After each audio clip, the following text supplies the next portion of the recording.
Okay, Coke bottle, part one. Turns out I was looking at this a little more carefully, and it still doesn't really work. It's approaching what we were looking to do, but still not quite there. So let me explain why. So basically I don't even have to explain, let me just render it and we'll see why. Yeah, look at all that. That just doesn't look right. And the reason why is, turns out there's too much detail packed too close together. If I try to get rid of this, well, don't need to do it, don't worry about that, but come on. Anyway, if I try to get rid of this middle sequence, doesn't really work because then it forces this one to a triangle. Then if I try to get that one out of a triangle and I move on and combine something else, I keep just end up having to chase the problem down the line or chase it somewhere. Same thing happens down here. So it doesn't really work that way. Try to remove these two. Whoops. These segments. Try to remove these two, which technically would probably be the right ones to remove, but then it creates another can of worms right in here. So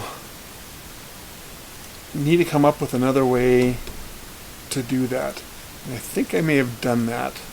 So instead of a full Coke bottle, we're going to get back into those nice boring patches.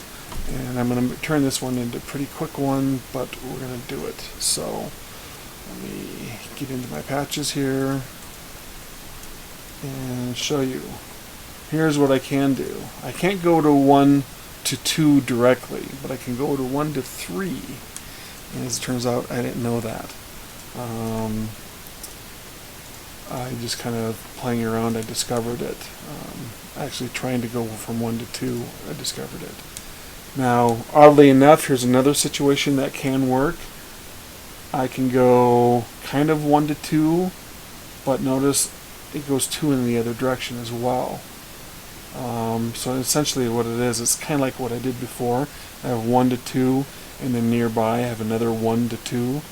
It just happens they cross instead of are running parallel. So apparently this is another option that works. As is this, I got 1 to 2, or excuse me, 1 to 2 and 1 to 2. That's another option that works. I don't know why you would ever use this because it creates strange geometry. I suppose there would be cases where you might want to use that, but either way, regardless, it's 2 going into 4 really. But this one is what's interesting. Is interesting to me. That I can go to 1 to 3. And this seems perfect. I kept that flat, but if I start with a blank patch, lock that. So here's a flat patch. Just to keep it balanced, I've got an odd number of polys this way. I didn't really care how many I have going that way at this time. Let's sub-D that and take a selection. Now let's do that easier. Jeez, Chris. Okay, and use the girl face.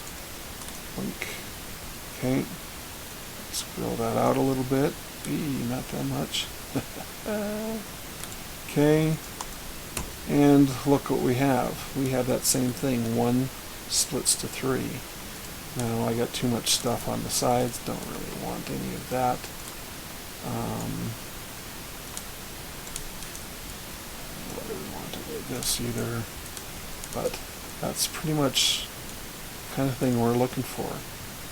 We can always add detail If we want to sharpen these lines up, that's actually pretty easy to do. It doesn't pollute any of the geometry we're looking for, but this is essentially what we're going to try to shoot for. I think that'll work pretty well.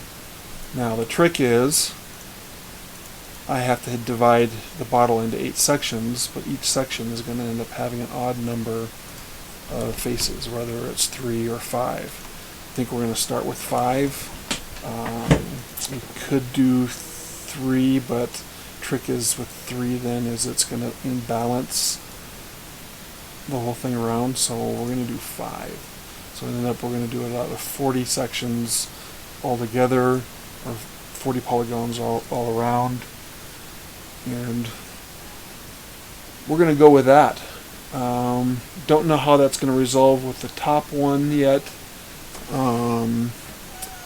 but I will investigate that and make a video of it.